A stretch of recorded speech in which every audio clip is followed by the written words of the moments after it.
और ये गृहस्थ सामग्रियों के गृहस्थ जीवन में आप प्रवेश कर रहे हैं। इस मंडप में जितनी सामग्रियां रखी गई हैं सब गृहस्थ जीवन से संबंधित है, सभी आप लोगों को कुछ न कुछ संदेश देती हैं। सबसे पहले मंडप गाड़ा जाता है। मंडप बांस का ही क्यों गाड़ते हैं? तमाम अम्बू बम्बू तंबू आते हैं, कायों का गाड़ दे सकते हैं।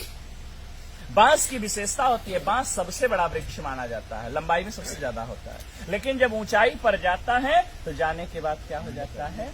झुक जाता है। यह बांस वर और कन्या को आप लोगों को यह संदेश देता है कि जीवन में आप लोग कितनी ही ऊंचाई पर क्यों न जाइएगा, हमेशा अपने श्रेष्ठों के प्रति विनम्रता का भाव रखिएगा, क्योंकि नमंती फलिनो वृक्षा नमंती गुणिनो जना शुष्क वृक्षाश मूर्खाश न नमंती कदाचन। फलने वाला वृक्ष और गुणी व्यक्ति हमेशा झुके रहते हैं, मूर्ख व्यक्ति और सूखा पेड़ कभी झुकता नहीं। कुछ यहाँ साइंस पढ़ने वाले भी होंगे, हो सकता है 2-4 अक्षर पढ़ लिए हो तो वो सोचेंगे तो पंडित जी का ढकोसला है। साइंस में सिद्ध करता हूं। ये मंडप जो हरे बांस का गाड़ते हैं, हरा बांस जो होता है विद्युत का सुचालक होता है। मंडप को कुश और काश से छाते हैं। कुश और काश जो होता है वो कुचालक होता है, ठीक है ना। ये सुचालक होता है, वो कुचालक होता है, ठीक है ना। वो नॉन कंडक्टर है, ठीक है ना। तो इसीलिए यदि आकाशीय विद्युत गिरे तो मंडप में बैठे हुए लोगों के ऊपर, वर कन्या के ऊपर उस विद्युत का कोई प्रभाव न हो, उसी बांस के माध्यम से वह अर्थ में समाहित हो जाए, धरती में चला जाए। इसी कारण इसीलिए हरे बांस का मंडप लगाया जाता है। भारत कृषि प्रधान देश है और कृषि कार्य बिना हल के संपादित नहीं होता, इसलिए हरीश गाड़ा जाता है।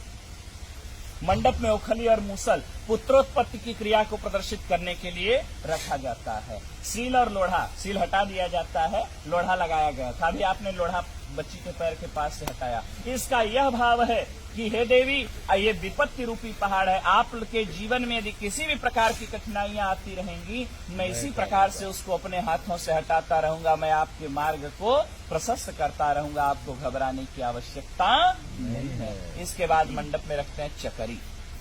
चकरी कहाँ रखेंगे? चकरी के 2 पार्ट होते हैं, दोनों पार्ट अलग अलग होते हैं, लेकिन ये पार्ट जुड़ते किससे हैं?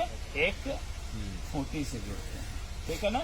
जब तक ये दोनों पार्ट खूंटी से जुड़े रहते हैं तब तक इसमें रहर डालिए, मटर डालिए, चना डालिए, कितना कड़ा पदार्थ डालिए, सबको दलते हुए बाहर कर देता है। लेकिन जिस दिन ये खूंटी टूट जाती है उस दिन दोनों पार्टों का कोई महत्व नहीं रह जाता। यह वर और कन्या भी चकरी के 2 पार्ट के समान है और ये वर और कन्या जो आज पति पत्नी के रूप में परिणत होने जा रहे हैं, पति पत्नी का रिश्ता जो होता है एक विश्वास का रिश्ता होता है। जब तक विश्वास है तब तक पति पत्नी का जीवन बड़ा सुंदर होता है, कितना अभाव रहे, कितना प्रभाव रहे। लेकिन जिस दिन विश्वास रूपी खूंटी पति पत्नी के बीच से टूट जाती है, उसी दिन से वर और कन्या अर्थात पति और पत्नी का जीवन नारकीय हो जाता। इसी भाव को प्रदर्शित करता है यह चकरी। हाँ, सुग्गा। सुग्गा क्यों लगाते हैं मंडप में? सुग्गा मीठा बोलता है।